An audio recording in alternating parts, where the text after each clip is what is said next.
Hello friend, स्वागत है आप सभी को मेरे यूट्यूब चैनल पॉलिटिकल से। फ्रेंड, आप लोगों का चैनल है, सब्सक्राइब कर दे, लाइक कर दे, कमेंट करें और अपने दोस्त को भेजना आप लोग। दोस्तों, आज का जो खबर है बहुत ही ताज़ा खबर है। यमन ने सबसे बड़ी हमला कर दिया, बहुत बड़ी हमला कर दिया यमन ने। किसके ऊपर जानेंगे या थोड़ा सा सब्र रखे, वीडियो में जानेंगे। बहुत बड़ा हमला कर दिया यमन ने, वो भी किस ये समुद्री ड्रोन से। समुद्री ड्रोन मतलब जो पानी के नीचे जाता है। अमेरिका भी हैरान, ब्रिटेन भी हैरान। और ये ड्रोन जिसके ऊपर हमला करता है ना, वो जहाज पूरी तरह से बर्बाद हो जाता है, क्षतिग्रस्त हो जाता है। तो देखते हैं वीडियो में। अमेरिका भी चिंता जाहिर कर रहा है कि यमन के ऊपर इतना बड़ा खतरनाक ड्रोन कहाँ से आया है। देखिए ना पूरा वीडियो। और पहले तो ये कहूँगा, दुनिया जाए बाहर में, यमन अपने काम में खड़ा है जैसे मिराज भाई ने बोला। और वीडियो शुरू करने से पहले अगर आपने मिराज भाई के चैनल को सब्सक्राइब नहीं किया तो मिराज भाई के चैनल को भी सब्सक्राइब कर लीजिए और साथ ही मेरा चैनल को भी सब्सक्राइब कर लीजिए। तो चलिए अभी वीडियो देखते हैं। दुनिया जाए भाड़ में, हौतीस लगे हैं अपने जुगाड़ में।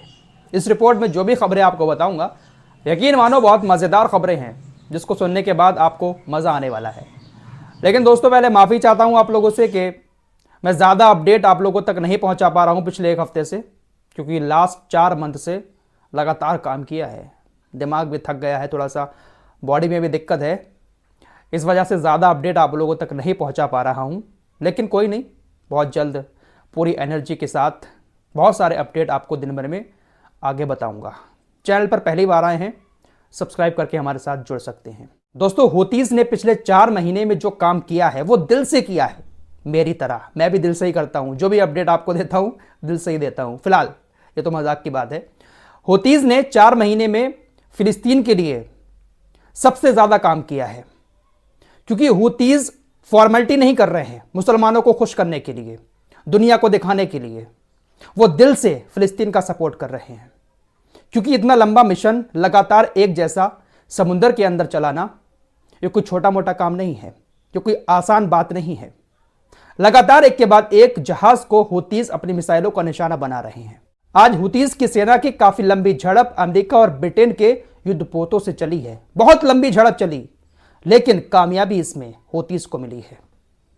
हौतीस के पास एक ऐसा हथियार आ चुका है जिस हथियार से अब अमेरिका भी घबराने लगा है। इस वीडियो को हटाया जा सकता है, क्योंकि यमन से रिलेटेड जो भी मैंने वीडियोस बनाई है उसमें से कई वीडियो डिलीट हो चुकी हैं। अभी कुछ देर पहले एक लंबा मिशन हौतीस की सेना ने लाल सागर में चलाया, जिसमें ब्रिटेन के एक बहुत बड़े कार्गो जहाज को मार गिराया। ब्रिटेन का एक मालवाहक जहाज जिसका नाम रूबी मार है, हौतीस ने टारगेट करके इस जहाज पर एंटीशिप बैलिस्टिक मिसाइल से हमला किया। और हमला इतना खतरनाक था कि यह जहाज पूरी तरह से क्षतिग्रस्त हो चुका है और अब डूबने की कगार पर है। हौतीस ने इससे पहले जो जहाजों पर हमले किए हैं, हमले तो होते हैं लेकिन जहाज पूरी तरह से नष्ट नहीं होता है, लेकिन यह जहाज डूबने के कगार पर पहुंच चुका है। यह बात खुद अमेरिकी सेंटकॉम ने भी एक्सेप्ट कर ली है, याह्या सारी ने भी इस बारे में बता दिया है, साथ ही साथ ब्रिटेन की तरफ से भी बता दिया गया है। हौतीस ने जिस जहाज को टारगेट किया, जिस पर हमला किया, वो जहाज अमोनिया लेकर जा रहा था और ब्रिटेन का जहाज था। बहुत बड़ा नुकसान हुआ है, डूबने की कगार पर है। अगर यह जहाज डूब जाता है तो अरबों रुपए का नुकसान ब्रिटेन को हो सकता है। फिलहाल हौतीस के पास अब समुद्री ड्रोन आ चुके हैं। जी हां, खुद अमेरिकी सेंटकॉम ने चिंता जाहिर करते हुए दुनिया को यह बताया है कि हौतीस के पास अब समुद्री ड्रोन भी मौजूद हैं। और ये जो समुद्री ड्रोन हैं वो हमारे युद्धपोतों के नीचे घूम रहे हैं। बहुत ज्यादा खतरा पैदा हो चुका है लाल सागर के अंदर अमेरिका और ब्रिटेन के युद्धपोतों को। और यह भी दावा किया है अमेरिकी सेंटकॉम ने कि हमने आज एक समुद्री ड्रोन को मार भी गिराया। अमेरिकी सेंटकॉम ने बताया कि हमने आज 5 हमले किए हौतीस की मिसाइलों को रोकने के लिए, हौतीस के ड्रोन को रोकने के लिए। यह जो समुद्री ड्रोन है इसका नाम है UUV। अमेरिकी सेंटकॉम ने बताया कि हमने UUV को पहले तो टारगेट किया, कहां पर है उसका पता लगाया, उसके बाद हमला किया और यमन के उस समुद्री ड्रोन को हमने मार गिराया। लेकिन अमेरिका ने चिंता जाहिर की है कि हौतीस के पास यह खतरनाक हथियार आ चुका है और समुद्र में हमारे युद्धपोतों के नीचे घूम रहा है। यह बहुत खतरे की बात है। हौतीस का यह जो समुद्री ड्रोन है ये पानी के अंदर इतनी जल्दी पकड़ में नहीं आता है और पानी के अंदर जाकर बिना दिखे ये कहीं पर भी हमला कर सकता है। यह बड़ा खतरनाक ड्रोन हूतीज के हत्थे लगा है। इधर अमेरिकी सैंडकॉम ने यमन के हूतीज के यूयूवी समुद्री ड्रोन को मारा, उधर हूतीज ने अमेरिका के एक हवाई ड्रोन को मार गिराया। और बड़ा मजे की बात आपको बताऊं, हूतीज ने अमेरिका के जिस ड्रोन MQ-9MB को मार गिराया उसकी कीमत $30 मिलियन है। $30 मिलियन। और हूतीज ने उस ड्रोन को जिस मिसाइल से मारा है उसकी कीमत सिर्फ $10,000 है। सिर्फ $10,000 की मिसाइल से हूतीज ने $30 मिलियन के ड्रोन को मार गिराया। वाकई में यार, जो काम हूतीज लाल सागर के अंदर कर रहे हैं ना, अगर यही काम कुछ और गुलाम देशों ने भी किया होता इजराइल के खिलाफ तो आज मामला कुछ और होता।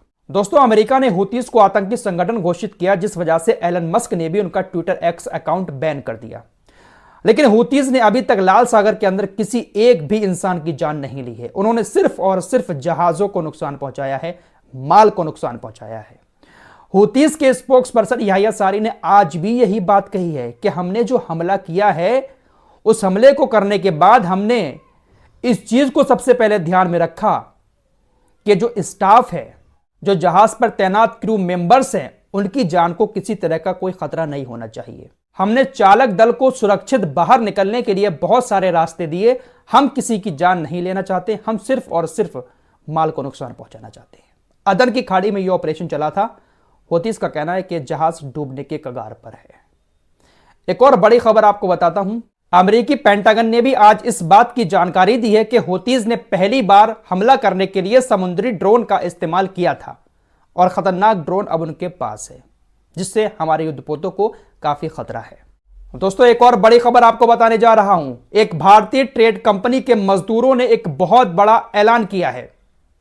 समुद्र के अंदर जो जहाज आते हैं, उन जहाजों में जो मजदूर सामान लोड करते हैं या जहाजों से सामान उतारते हैं, उन सभी मजदूरों ने एक बड़ा ऐलान कर दिया है और तकरीबन 3 से 4 हजार ये मजदूर हैं। उन्होंने कहा है कि हम इजराइल के किसी भी जहाज में हथियार या उससे रिलेटेड कोई भी सामान ना तो लोड करेंगे और ना ही जहाज से उतारेंगे। यह बहुत बड़ी खबर है। भारतीय ट्रेड कंपनी और उसके भारतीय मजदूर इस बात का ऐलान कर रहे हैं कि हम किसी भी हथियार से भरा हुआ शिपमेंट ना तो लोड करेंगे जहाज में और ना ही जहाज से उतारेंगे, क्योंकि इजराइल इन सारे हथियारों का इस्तेमाल गाजा के अंदर महिलाओं और बच्चों को मारने के लिए कर रहा है। इसलिए हम इजराइल के लिए यह काम नहीं करेंगे। बहुत बड़ा फैसला भारतीय मजदूरों ने लिया है। इजराइल के किसी भी जहाज पर वो सामान ना तो रखेंगे और ना ही उतारेंगे। सैल्यूट है ऐसी सोच को। दोस्तों, 2 दिन पहले ऑस्ट्रेलिया, कनाडा और न्यूजीलैंड, इन तीनों देशों ने संयुक्त बयान जारी करते हुए रफा पर हमले न करने का आह्वान इजराइल से किया था। लेकिन आज नेतन्याहू ने साफ शब्दों में कह दिया कि हम ऑस्ट्रेलिया, कनाडा और न्यूजीलैंड के उस बयान को नहीं मानेंगे, हम रफा पर हमले जारी रखेंगे। यह बंदा किसी भी देश की इज्जत नहीं करता है, किसी भी देश की बात नहीं मानता है, ना ही किसी अदालत की बात मानता है। या तो ये सिर्फ दिखावा करते हैं देश जो बयान जारी करते रहते हैं और अंदर अंदर पूरा सपोर्ट इजराइल को इनका रहता है। सिर्फ दिखावे के तौर पर लोगों की नजर में अच्छा बनने के लिए इस तरह के ये लोग बयान देते रहते हैं। डोनाल्ड ट्रंप का बयान आया है। डोनाल्ड ट्रंप ने कहा है कि जो बाइडेन अमेरिकी इतिहास के सबसे बेवकूफ राष्ट्रपति हैं। रूस के राष्ट्रपति व्लादिमीर पुतिन ने कहा है कि गाजा के लोगों की मदद करना हमारा पाकीज़ा फर्ज है। सऊदी अरब का बयान आया है कि इजराइल जब तक फिलिस्तीन को अलग राज्य का दर्जा देकर यरूशलेम को फिलिस्तीन की राजधानी नहीं बनने देता है, तब तक हम इजराइल के साथ नॉर्मलाइजेशन नहीं करेंगे। उधर ईरान अपने सबसे एडवांस एंटी एयर सिस्टम को सीरिया और लेबनान के बॉर्डर पर ट्रांसफर करने की योजना बना रहा है। वहां पर तैनात करेगा अपने सबसे एडवांस एंटी एयर सिस्टम को। फिलहाल इस वक्त के ये कुछ लेटेस्ट अपडेट थे जो आपके सामने रखे। मिलते हैं कुछ और नए खबरों के साथ, तब तक के लिए अपना ख्याल रखिए। अल्लाह हाफिज। फ्रेंड, वीडियो कैसा लगा? अच्छा लगा ना?